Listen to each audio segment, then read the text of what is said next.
A champagne flute slipped from someone's hand and shattered on the stone tiles, just as the screaming started. At first, no one could tell where the voice was coming from, only that it was furious, unfiltered, and growing louder by the second. All eyes turned toward the clubhouse entrance as a woman came barreling across the patio, her wrinkled polo shirt flapping as she marched straight into the crowd like a battering ram of pure indignation.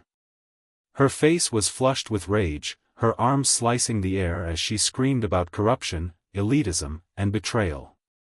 Conversation ceased, teacups froze midair, an eerie silence swept over the golf course's perfect greens. It wasn't until security guards dashed across the lawn and tackled her mid-rant that people finally exhaled, but the chaos had only just begun. Within minutes, 2 police cruisers screamed up the circular drive, lights flashing wildly against the stately white columns of the clubhouse. The woman didn't back down. She pointed accusatory fingers at everyone within earshot, her voice echoing off the stucco walls. The club members were stunned, paralyzed by disbelief, watching this spectacle unfold like a scene from a courtroom drama. But this wasn't a stranger off the street, this wasn't some gate crasher or unhinged activist.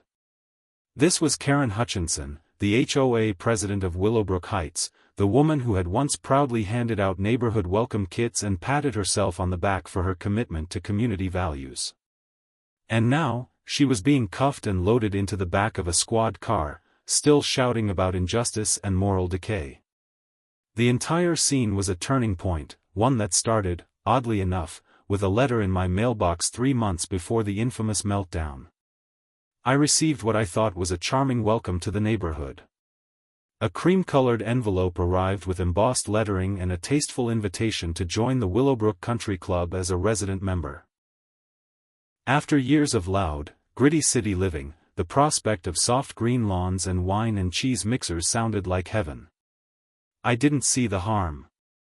The country club wasn't extravagant, more small-town staple than elite institution. It boasted a modest 9-hole golf course, a cozy dining area, and membership fees that were accessible to most residents in the area. It wasn't a place of private jets and caviar, it was book clubs, chili cook-offs, and Saturday morning yoga. I accepted the invitation without hesitation, eager to meet my new neighbors and integrate myself into the rhythm of suburban life. What I didn't realize then was that the country club, this quiet, unassuming venue, was at the very center of a bitter ideological war brewing within Willowbrook Heights, and leading the charge was none other than Karen Hutchinson. Karen was in her early 50s, with short, graying hair and a gaze that could burn holes through drywall. She had the kind of permanent scowl that made you wonder if she'd ever truly smiled. At my first HOA meeting, I saw her in her element, standing at the front of the room with arms crossed tightly, like a school principal prepared to expel half the class. She launched into a blistering speech about exclusivity and social decay, claiming the country club encouraged class divisions and economic elitism. Her rhetoric was intense, her delivery was almost theatrical. She insisted that institutions like this, even modest ones, threatened the very fabric of neighborhood unity. I tried to interject politely, noting that the club was hardly luxurious and that it helped residents bond over shared interests, but her eyes locked onto mine with chilling precision. She didn't raise her voice then, she didn't need to. Her tone alone was enough to strip paint from the walls. Perhaps some people are too privileged to see the damage being done, she said, her words slicing through the room like ice.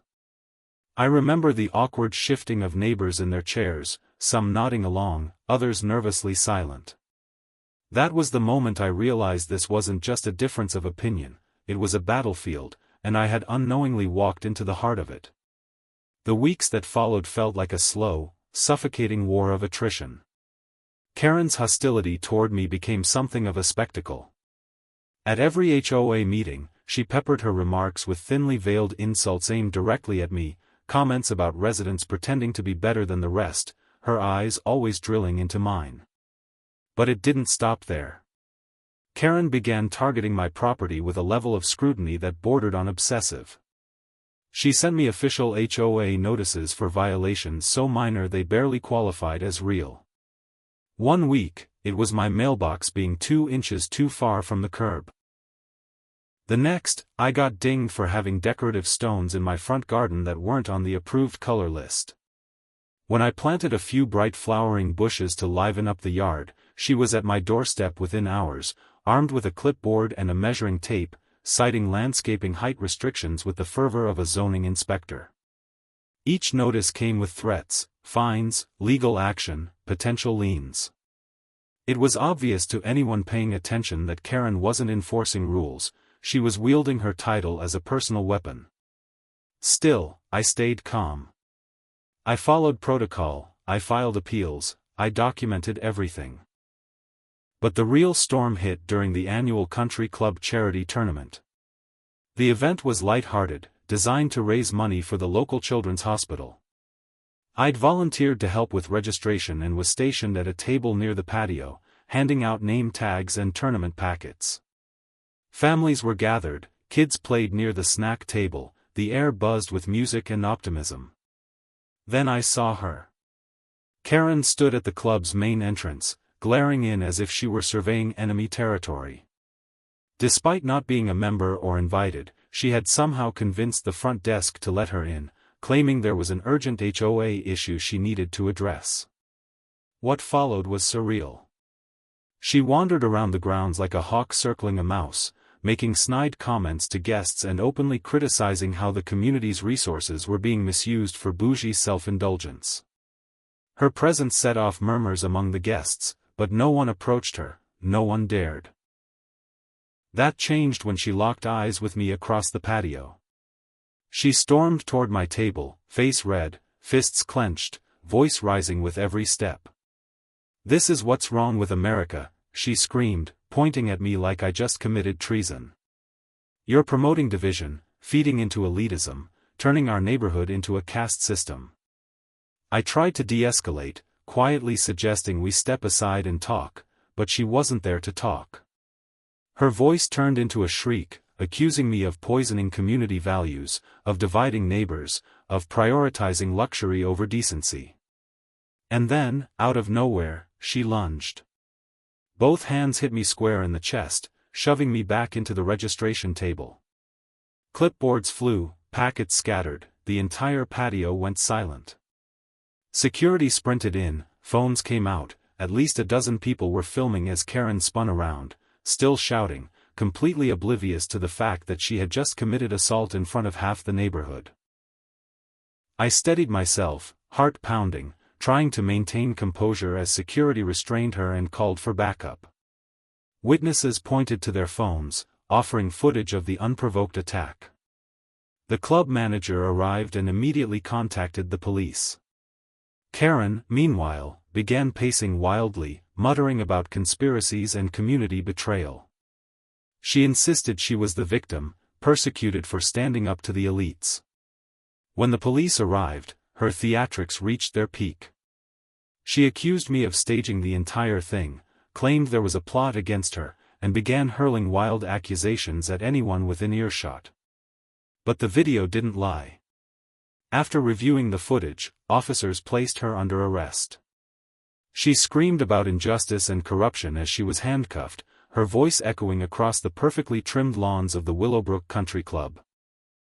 Neighbors looked on in stunned silence as the same woman who once micromanaged Mailbox Heights was now being loaded into the back of a patrol car, screaming about class warfare and being the last true voice of the people. The fallout was swift and decisive. Karen was charged with assault and disturbing the peace. The HOA called an emergency meeting, during which board members, many of whom had once supported her, suddenly discovered their moral compass and voted her out of office.